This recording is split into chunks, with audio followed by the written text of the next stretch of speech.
Hello friends, स्वागत है आपका हमारे यूट्यूब चैनल पर।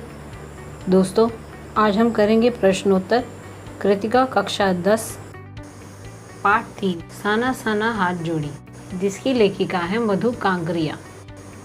दोस्तों, इसका प्रश्न अभ्यास शुरू करने से पहले मैं आपको बता दूं कि कक्षा 10 से संबंधित अन्य पाठ के उत्तर और सारांश हमने हमारे यूट्यूब चैनल पर अपलोड कर रखे हैं। आप उन्हें हमारे चैनल की प्लेलिस्ट पे जाकर के देख सकते हैं। तो देखते हैं इसके पहले प्रश्न को। झिलमिलाते सितारों की रोशनी में नहाया गंतोक लेखिका को किस तरह सम्मोहित कर रहा था? उत्तर, गंतोक की यात्रा के दौरान लेखिका को रात के उस दृश्य के सौंदर्य में पूर्णता खो गई थी। वह झिलमिलाती रात उसे रहस्यमयी प्रतीत हो रही थी। लेखिका के लिए आसपास के वातावरण का कोई अस्तित्व नहीं था। उनका मन उस अविस्मरणीय दृश्य में समा गया था। उन्हें ऐसा लग रहा था जैसे ढलान की तराई में तारों की झालरें लटकी हों, जो अलौकिक लग रहा था। प्रश्न 2, गंतोक को मेहनतकश बादशाहों का शहर क्यों कहा गया है? उत्तर, सिक्किम भारत में मिलने से पूर्व एक स्वतंत्र रजवाड़ा था। आज यह एक प्रसिद्ध टूरिस्ट स्पॉट बन गया है। यहाँ के लोग बहुत परिश्रमी हैं। केवल पुरुष ही नहीं, यहाँ स्त्रियाँ भी परिश्रमी हैं। सड़कों को चौड़ा करने के लिए वे पत्थर तोड़ती हैं। पहाड़ी बच्चे पढ़ने के साथ मवेशी चराने, पानी भरने, जंगल से लकड़ी लाने का काम करते हैं। स्त्रियाँ चाय के बागानों में भी काम करती हैं। यहाँ की इमारतें बहुत ही ऊंची ऊंची और सुंदर हैं, इसीलिए लेखिका ने इसे मेहनतकश बादशाहों का शहर कहा है। प्रश्न 3, कभी श्वेत तो कभी रंगीन पताकाओं को फहराना किन अलग अलग अवसरों की ओर संकेत करता है? उत्तर, युमथांग की यात्रा के समय लेखिका को बहुत सारी बौद्ध पताकाएं दिखाई दी। जितेंद्र से पूछने पर पता चला कि बौद्ध इन पताकाओं को मंत्र लिखकर फहराते हैं। किसी बुद्धिस्ट की मृत्यु होने पर उसकी आत्मा की शांति के लिए शहर से दूर पवित्र स्थान पर सफ़ेद रंग की पताकाएं फहराई जाती हैं। यहाँ बुद्धिस्ट किसी नए कार्य के शुभारंभ पर रंग बिरंगी पताकाएं फहराते हैं। प्रश्न 4, जितेंद्र नार्गे ने लेखिका को सिक्किम की प्रकृति, वहाँ की भौगोलिक स्थिति एवं जनजीवन के बारे में क्या महत्वपूर्ण जानकारियाँ लिखी? उत्तर, जितेंद्र नागे लेखिका का सिक्किम यात्रा के दौरान ड्राइवर और गाइड था। उसने लेखिका को सिक्किम की प्राकृतिक भौगोलिक स्थिति एवं जनजीवन के विषय में कई महत्वपूर्ण जानकारियाँ दी। उसने बताया कि सिक्किम बहुत ही सुंदर प्रदेश है। इसकी राजधानी गंतोक है। गंतोक से 149 किलोमीटर की दूरी पर युमथांग है। युमथांग का अर्थ है घाटियाँ। युमथांग जाने के रास्ते में हिमालय की गहनतम घाटियाँ और फूलों से लदी वादियाँ मिलती हैं। यहाँ पाइन और धूपी के खूबसूरत नुकीले पेड़ हैं। सिक्किम के लोग बौद्ध धर्म को मानते हैं। जगह जगह दलाई लामा की तस्वीरें लगी हुई हैं। यहाँ के लोग परिश्रमी होते हैं। औरतें अधिक परिश्रमी होती हैं। वे पत्थर तोड़ती हैं। बच्चे दिन में स्कूल जाते हैं और शाम को अपनी माँ के साथ मवेशी चराते हैं, पानी भरते हैं और जंगल से लकड़ियाँ लाते हैं। प्रश्न 5, लॉन्ग स्टॉक में घूमते हुए चक्र को देखकर लेखिका को पूरे भारत की आत्मा एक सी क्यों दिखाई दी? उत्तर, लॉन्ग स्टॉक में घूमते चक्र के विषय में लोगों की मान्यता है कि वह धर्म चक्र है और जो उसे घुमाता है उसके सारे पाप धुल जाते हैं। लेखिका को उस चक्र को देखकर ख्याल आया कि भारत में सभी लोगों की धर्म, व्रत, तीर्थाटन आदि के विषय में मान्यताएं एक जैसी हैं। देश के चारों कोनों में अलग अलग धार्मिक मान्यताएं होने पर भी सभी की आस्थाएं एक जैसी हैं। प्रश्न 6, जितेन नार्गे की गाइड की भूमिका के बारे में विचार करते हुए लिखिए कि एक कुशल गाइड में क्या गुण होते हैं। उत्तर, जितेन नार्गे एक कुशल गाइड था। एक कुशल गाइड को प्रदेश की भौगोलिक स्थिति का, विभिन्न स्थानों की जलवायु, उनके ऐतिहासिक महत्व की संपूर्ण जानकारी होनी चाहिए। उसे पर्यटकों के मनोरंजन के साथ उनकी रुचि बढ़ानी भी आनी चाहिए। उसे प्रदेश के जनजीवन और संस्कृति, खान पान इत्यादि का ज्ञान होना चाहिए। इसके अतिरिक्त उसे कुशल ड्राइवर भी होना चाहिए, जिससे आवश्यकता पड़ने पर वह ड्राइव कर सके। जितेन नार्गे में ये सभी गुण थे। प्रश्न 7, इस यात्रा वृत्तांत में लेखिका ने हिमालय के जिन जिन रूपों का चित्र खींचा है उन्हें अपने शब्दों में लिखिए। उत्तर, लेखिका मधु कांकरिया ने सिक्किम यात्रा के दौरान हिमालय के अनेक रूपों का वर्णन किया है। कहीं हिमालय की गहनतम घाटियां हैं, कहीं फूलों से लदी वादियां। जैसे जैसे ऊपर चढ़ते जाते हैं वैसे वैसे हिमालय का विस्तृत रूप सामने आता जाता है। कहीं हरा भरा मैदान दिखाई देता है, कहीं बर्फ से ढकी चोटियां, ऊंचाई से गिरते झरने, नीचे तेज गति से बहती तीस्ता नदी, ऊपर आकाश में मंडराते बादल, रात में स्वच्छ आकाश में झिलमिलाते तारे मानो अद्भुत सौंदर्य की छटा बिखेरते हैं। प्रश्न 8, प्रकृति के उस अनंत और विराट स्वरूप को देख लेखिका को कैसी अनुभूति होती है। उत्तर, प्रकृति के उस अनंत और विराट स्वरूप को देखकर लेखिका मानो एक रहस्यमय संसार में खो गई थी। हिमालय कहीं हरे रंग का मोटा कालीन ओढ़े तो कहीं हल्का पीलापन लिए तो कहीं पलस्तर उखड़ी दीवार की तरह पथरीला था। ऐसा लगता था कि मानो किसी ने जादू की छड़ी घुमा दी हो। हिमालय मानो बादलों की एक मोटी चादर उड़े नजर आता था।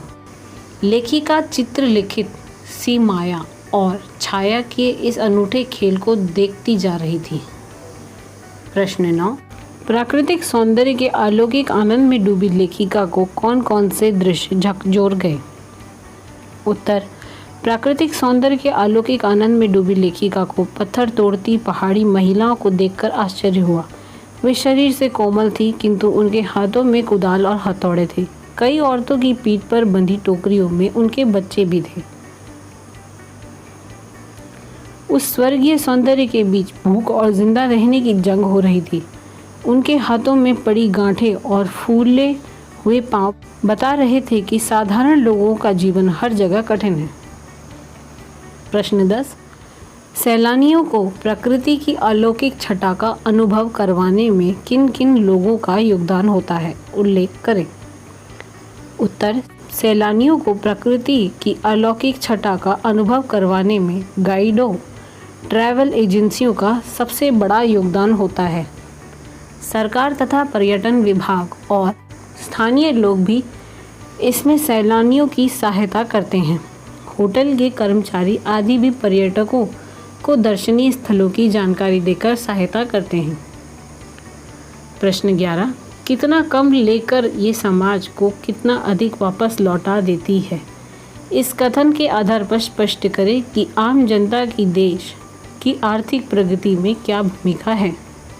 उत्तर, लेखिका ने यह कथन उन पहाड़ी श्रमिक महिलाओं के विषय में कहा है जो पीठ पर बांधी डोकों, बड़ी टोकरी में अपने बच्चों को संभालते हुए कठोर श्रम करती हैं। ऐसा ही दृश्य वह पलामू और गुमला के जंगलों में भी देख चुकी थी, जहां बच्चे को पीठ पर बांधे तेंदू के पत्तों की तलाश में आदिवासी औरतें वन वन डोलती फिरती हैं। उसे लगता है कि श्रम सुंदरियां वेस्ट एट रिपेइंग है, अर्थात ये कितना कम लेकर समाज को कितना अधिक लौटाती हैं। वे घर भी संभालती हैं, बच्चों की देखभाल भी करती हैं और श्रम करके धनोपार्जन भी करती हैं।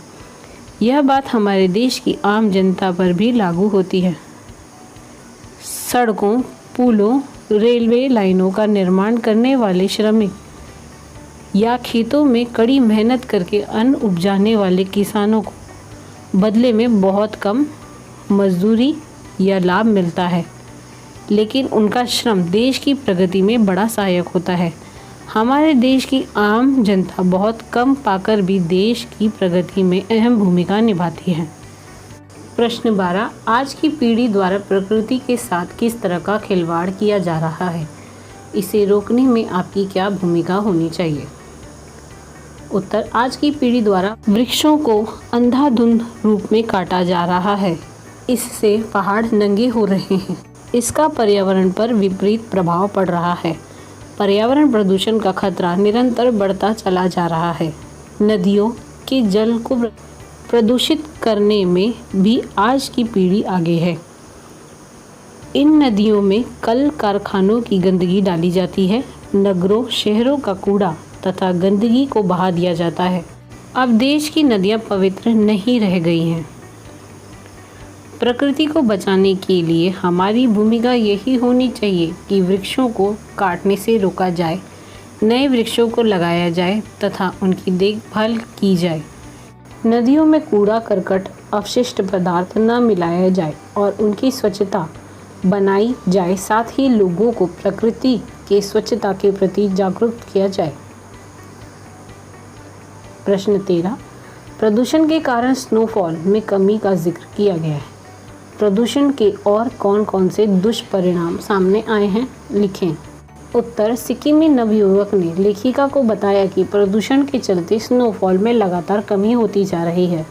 प्रदूषण के और भी कई दुष्परिणाम सामने आए हैं। वायु प्रदूषण के कारण हमें सांस लेने के लिए स्वच्छ वायु नहीं मिल पा रही है। प्रदूषण के कारण मौसम में भी बदलाव आए हैं। नदियों का पानी दूषित हो रहा है। प्रश्न 14, कटावों पर किसी भी दुकान का न होना उसके लिए वरदान है। इस कथन के पक्ष में अपनी राय व्यक्त कीजिए। उत्तर, किसी भी क्षेत्र विशेष में दुकानें होने से व्यापारिक गतिविधियों के बढ़ने से आवागमन बढ़ जाता है। आवागमन के बढ़ने से सुख सुविधाओं की पूर्ति के लिए प्राकृतिक सौंदर्य को नष्ट किया जाने लगता है। इससे प्रदूषण फैलता ही है, साथ ही क्षेत्र प्राकृतिक संसाधनों का भी नुकसान होता है। कटाव पर दुकान का न होना एक वरदान ही है। सुख सुविधाओं के अभाव में वहाँ लोगों की भीड़ न होने से प्रकृति को कोई खतरा नहीं होगा। इस तरह वहाँ प्राकृतिक सौंदर्य वास्तविक रूप से विद्यमान होगा। प्रश्न 15, प्रकृति ने जल संचय की व्यवस्था किस प्रकार की है? प्रकृति के द्वारा जल संचय की व्यवस्था हिम शिखरों के रूप में अद्भुत ढंग से की गई है। प्रकृति सर्दियों में बर्फ के रूप में जल संग्रह कर लेती है और गर्मियों में पानी के लिए जब हाहाकार मचती है तो ये बर्फ शिलाएं पिघल पिघल कर जलधारा बन नदियों के रूप हमारे सूखे कंठों को तरावट पहुंचाती है। यह प्रकृति द्वारा जल संचय की अद्भुत व्यवस्था है। प्रश्न 16, देश की सीमा पर बैठे फौजी किस तरह की कठिनाइयों से जूझते हैं? उनके प्रति हमारा क्या उत्तरदायित्व होना चाहिए? उत्तर, फौजी का मुख्य कार्य देश की सुरक्षा होता है। वे हिमालय पर -30 डिग्री सेल्सियस पर तैनात होकर ठिठुरती ठंड से जूझते हैं। वे अपने घरों से दूर रहकर कार्य करते हैं। उन्हें निरंतर शत्रुओं का सामना करना पड़ता है। उनके पास अक्सर खाने, दवाइयों, पानी आदि की कमी होती है। हमारा उत्तरदायित्व है कि हम उनकी मदद करें, उनका हर जगह सम्मान करें, आवश्यकता पड़ने पर उनके परिवारों की मदद करें। हमें उनकी भावनाओं का भी ध्यान रखना चाहिए और हमें उन पर गर्व महसूस करना चाहिए, साथ ही उनका हौसला बढ़ाना चाहिए। तो दोस्तों, इस वीडियो में इतना ही। आपको हमारा ये वीडियो कैसा लगा हमें कमेंट बॉक्स में ज़रूर बताएं। हमारे इस वीडियो को लाइक करें, शेयर करें तथा हमारे चैनल से जुड़े रहने के लिए हमारे चैनल को सब्सक्राइब करना ना भूलें। बेल आइकन को ज़रूर दबाएं ताकि आपको हमारे वीडियो की नोटिफिकेशन सबसे पहले मिल सके। तो दोस्तों, मिलते हैं अगली वीडियो के साथ। तब तक के लिए धन्यवाद।